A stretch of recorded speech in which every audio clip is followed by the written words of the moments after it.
Hey everybody, it's Jason Blaha with Ice Cream Fitness here. I've decided that for my Monday Q&A, I'm going to take all of the gear questions that I'm going to take and answer them in their own video and put it in my Gear Talk series, rather than clutter my main Q&A videos for Monday with Gear Talk, because not all of my audience is interested in the Gear Talk, and so they shouldn't have to sort through that if that really isn't something that they're interested in, and I'm just going to answer the other normal questions separately. So I'm going to do that for you guys right now. But hold on, let me give you guys a bicep shot first.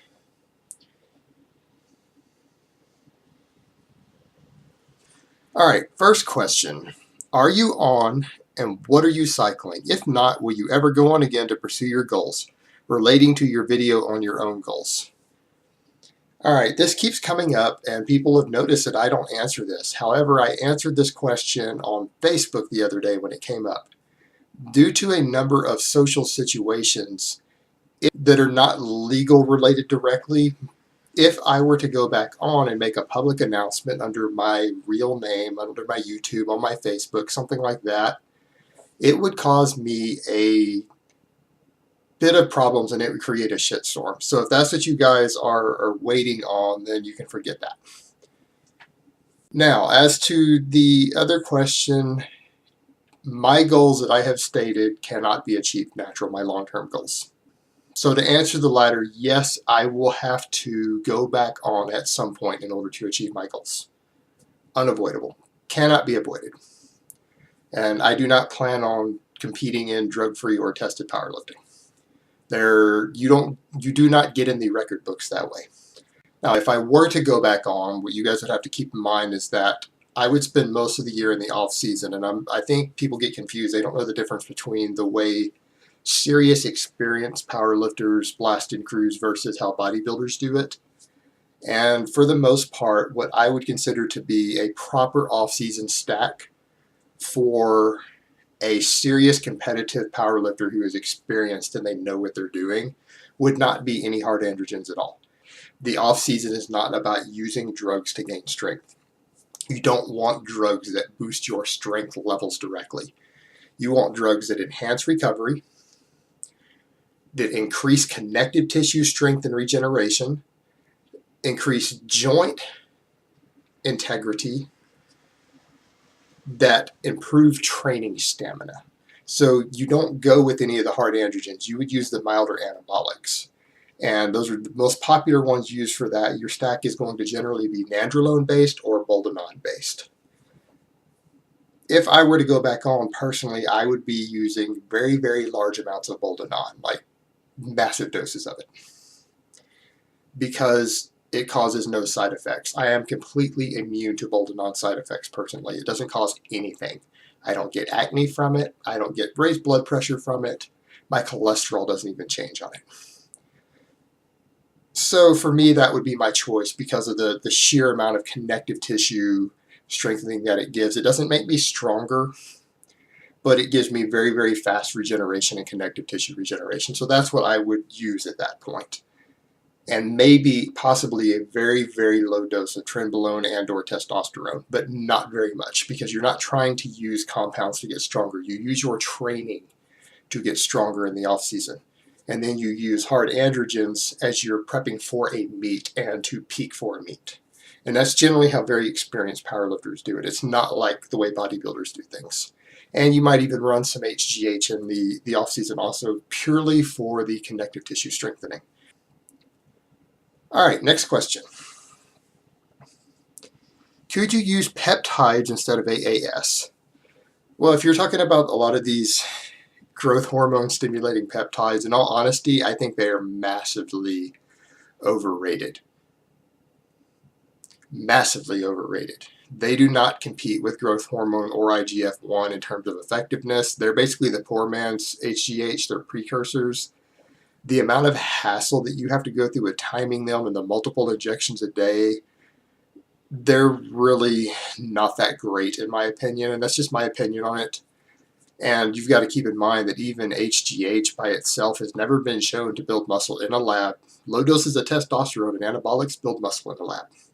HGH does not. You have to stack it with anabolics in order to get a true anabolic effect. It gives a great synergy. It's great for a lot of things. It's not that great for direct muscle building. And on its own, it's practically worthless. And so therefore, these growth hormone stimulating peptides are going to have the same issue. So used by themselves, not really. No, you can't do that. It's not going to give you the desired result. All right, next question. Blasting and cruising. To be the best, not recreational shit at an early age, is it recoverable in most, if not all cases, if you were a normal, healthy male? If you're a serious athlete, a very serious athlete, not this recreational stuff, yes, you're going to blast and cruise through your whole training career. You're not going to come off. But you're accepting the fact that to you, your sport is worth the fact that you may, and very probably will have to be on TRT for life, that you might need to use HCG later when you want to knock your wife up, things like that. You're accepting these consequences. So if your mindset going into that is that, oh, you'll be fine on that, you don't have the right mindset. You're not cut out to be a serious athlete. You're not willing to take that sacrifice. So I would say keep that in perspective, that you are taking that risk, absolutely, that you're going to have permanent shutdown. Is it guaranteed that you're going to? No, but you are taking the risk. So that's the type of choice you have to make when you decide if you want to be a very serious competitive athlete or not, and if you're going to stay on for the next 5 or 10 years. All right, next question. For someone on an average cycle with common doses, test plus debol, for example, what would be the ideal frequency to bring up a lagging body part, or would you just do additional volume? That's a good question. I would say that you still need to train everything 2 to 3 times a week. Even on those doses of gear, they don't give you enough extra protein synthesis at moderate doses for you to really start dropping your frequency down and make the best gains. The frequency needs to stay the same as it would as if you were natural. So 2 to 3 times a week per body part. But yes, what I would actually do for lagging body parts, if you're on cycle like that and you need to bring those lagging ones up, increase the volume.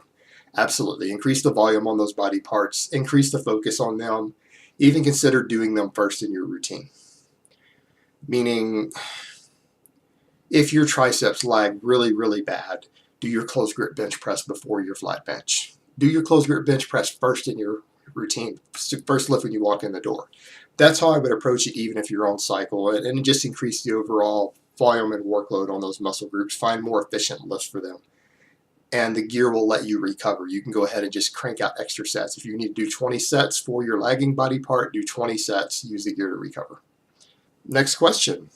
Would GH/peptides significantly help recovery during PCT? Going back to the peptides, I think they suck. But to the HGH, yes. Actually, growth hormone used post-cycle, that's one of the really good uses for it, is for your bridging. When you go in your PCT and then the months after, because growth hormone doesn't negatively affect your HTPA in any way, it doesn't affect your recovery of your testosterone levels. If you're going to cycle off and you're going to cycle, using growth hormone in between your cycles is a very, very good way to help retain your gains from your cycle easier. And it is a very great way to help build up some connective tissue and things in between so that all of that stuff is a bit stronger when you go into your next cycle. So if you can afford it, yeah, a small amount of growth hormone is good for that. You don't need a lot. I would recommend something like, at the most, 3 to 4 units per day on like a 5-day on 2-off rotation. So something like Monday through Friday and then the weekends off. And yeah, that's a good way to do some bridging between your cycles because it's a completely different setup and it doesn't carry the negative effects on your endocrine system that the anabolics do. So yeah, that's a very effective method. All right, last question. Cytomel, T3 dosage, side effects, how long to run it, and tapering up and down.